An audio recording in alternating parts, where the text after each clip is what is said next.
तो आज का जो टॉपिक है पहला unit 9th class unit number 1 क्या नाम है? Matrices and determinants. मैट्रिक्स क्या होता है?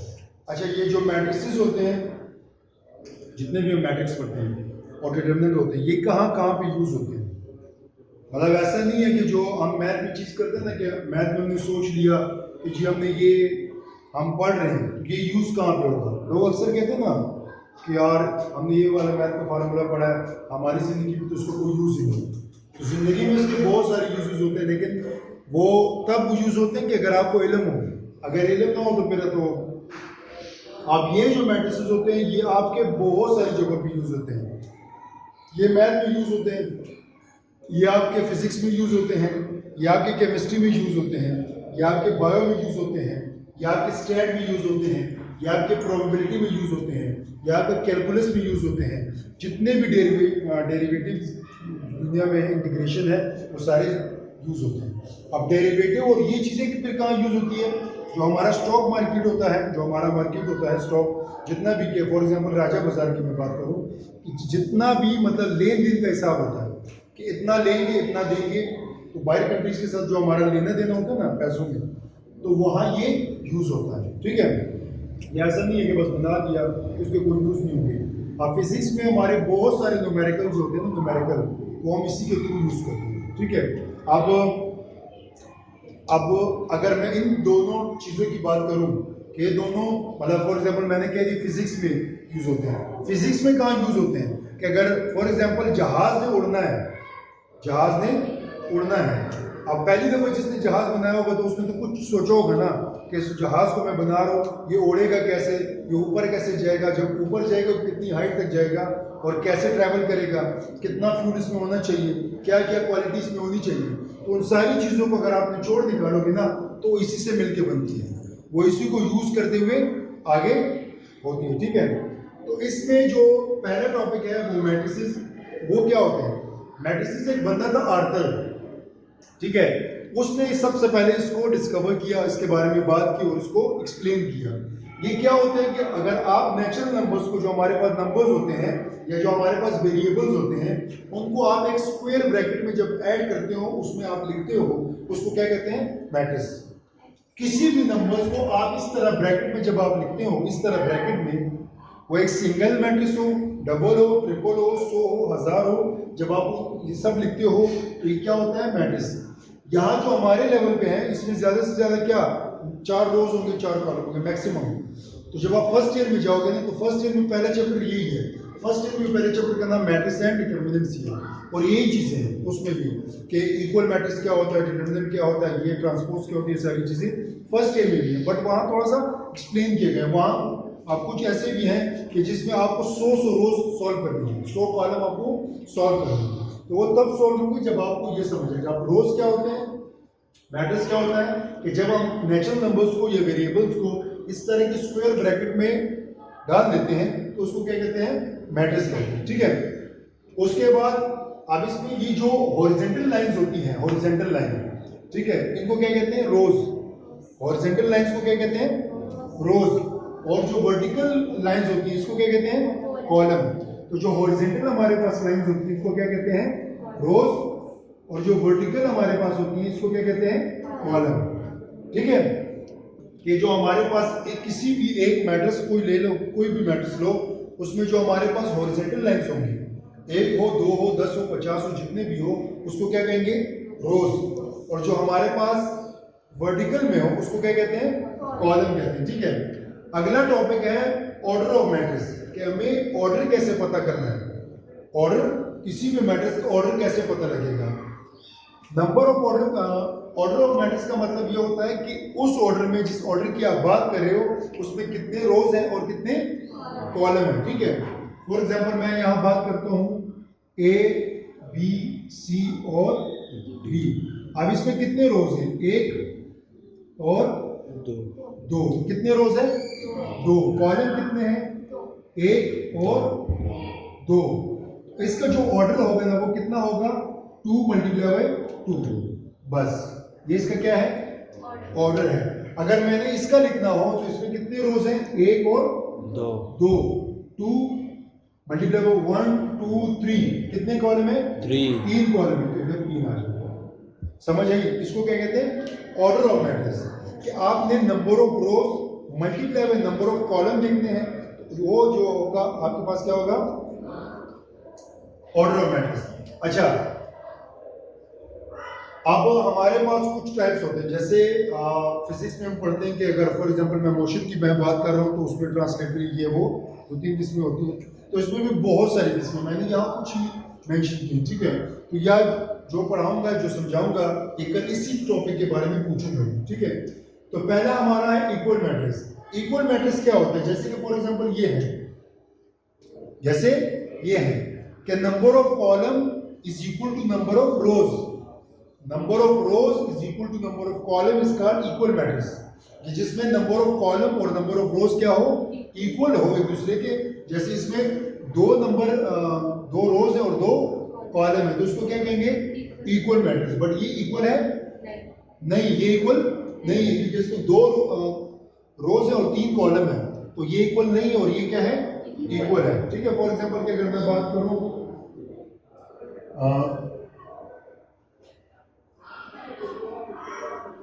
मैं बल्कि एक और कर देता हूं। अब ये जो है, तो इसमें कितने रोज है?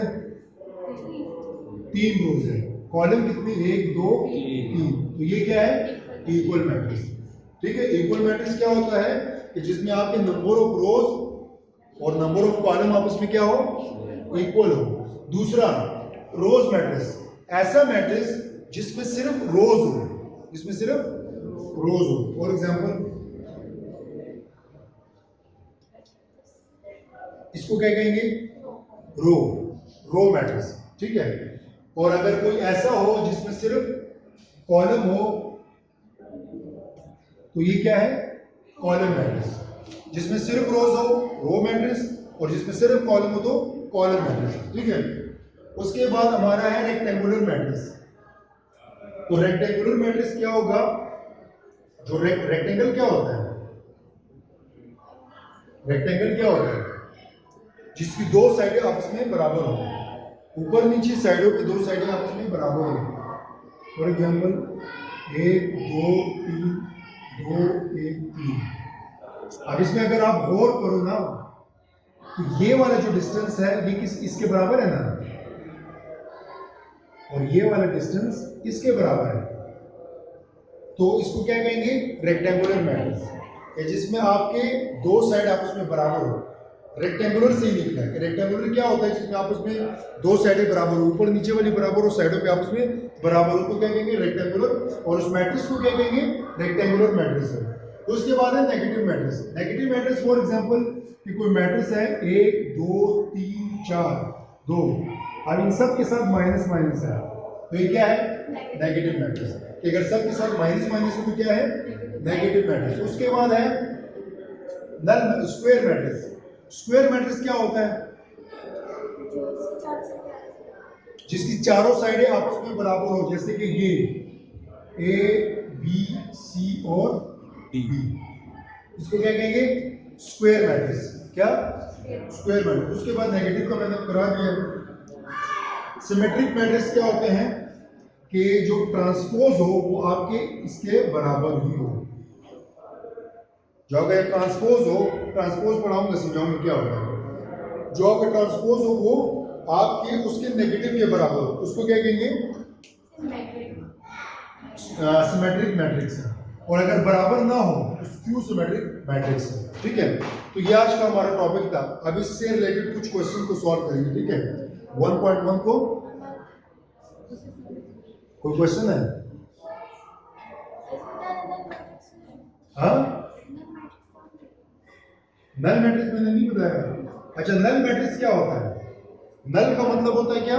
जीरो। नल का मतलब क्या होता है? Zero. Null is equal to zero. इसको जीरो मैट्रिक्स भी कहते हैं, जिसमें सिर्फ 0 0 0 0, उसको क्या कहेंगे? नल मैट्रिक्स, ठीक है? अब क्वेश्चन देखते हैं बुक में कि क्वेश्चन हमारे एक्सरसाइज 1.1 में कौन कौन से क्वेश्चन हैं। तो पहला क्वेश्चन हमारा है कि find the order of the following matrices. Find the following of order of the following matrices, for example A, तो ए हमारे पास है 2, 3, -5 और 6, ठीक है।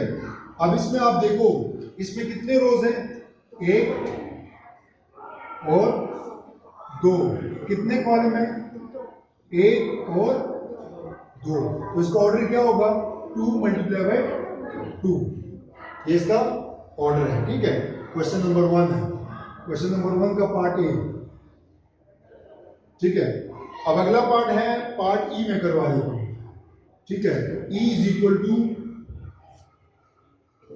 A, B, C, D, E और F। अब इसमें कितने रोज हैं, 1, 2, 3, 1 और 2, C1, C2, इस तरह लिखा करो ताकि याद रहे, ठीक है। तो क्या होंगे, कितने रोज हैं, 3, कॉलम कितने हैं, 2, तो ये इसका क्या है, इसको ऑर्डर कहते हैं, ठीक है। ठीक है, इस तरह आप इजीली ऑर्डर फाइंड कर सकते हो, ठीक है। अगला मैं लिख देता हूं, तुम आगे इसको सॉल्व करो। मैं लिख देता हूं जी की वैल्यू मेरे पास है 2, 1, 2, 3, 2, 4, 0, 3 और 5 करो। हाँ इधर आइए, करो नंबर ऑफ रोज और नंबर ऑफ कॉलम इसमें बताओ कि कितने हैं। करो करो, जो भी जैसे समझ आ रहा है करो। हाँ लिखो, जरूरी नहीं है, बस आंसर लिखो। 3 × 3, ठीक है। इसका क्या है कि इसमें कितने रोज हैं, 3 रोज है और कितने कॉलम है, 3 कॉलम है, 3 रोज और 3 कॉलम है। तो मैट्रिक्स का रो कैसे निकालते हैं, ऑर्डर कैसे निकालते हैं कि number of rows multiply by number of column, पहले आपने रोज लिखने हैं, तो number of rows multiply by number of column. अगला क्वेश्चन है which of the following matrix are equal. मैं 3 मैट्रिक्स लिखता हूँ, ठीक है, 3 लिखता हूँ। पहला लिखता हूँ A इज इक्वल टू 2, 3, 4, 5। अगला है B is equal to A, B, A, C, B और D। और अगला लिखता हूँ 4 और 6 और 8। तो ये मैंने लिख दिया है। तो तुम लोगों को क्या लगता है कि इसमें बराबर कौन से हैं, कौन से, A और B? क्यों? क्योंकि इसमें भी नंबर ऑफ रो 2 है, इसका ऑर्डर क्या है, 2 × 2, इसका क्या है, 2 × 2। तो इसका मतलब ये हुआ कि A is equal to B। क्यों? जब आपके कोई मैट्रिक्स हो, आपको 2 गिवन हो, ठीक है, 2 या 3 गिवन है, उनके नंबर ऑफ रोज और उनके नंबर ऑफ कॉलम, मतलब ऑर्डर सेम हो, ऑर्डर सेम हो, तो आपका आंसर क्या होगा कि ये दोनों आपस में क्या है, बराबर है। अब अगर आप इसको देखो सी वाले को, तो इसमें कितने रोज है, 1 और 2, R1 R2, और कॉलम कितना है, 1, तो इसका मतलब 2 × 1, तो ये इसके बराबर ना हुआ ना, ठीक है। तो इक्वल मैट्रिसेस क्या होते हैं कि जिनका ऑर्डर आपस में सेम है। ऑर्डर क्या होता है, number of rows multiply by number of column, ठीक है। तो बस आज इतना ही, कल इससे आगे कंटिन्यू करेंगे।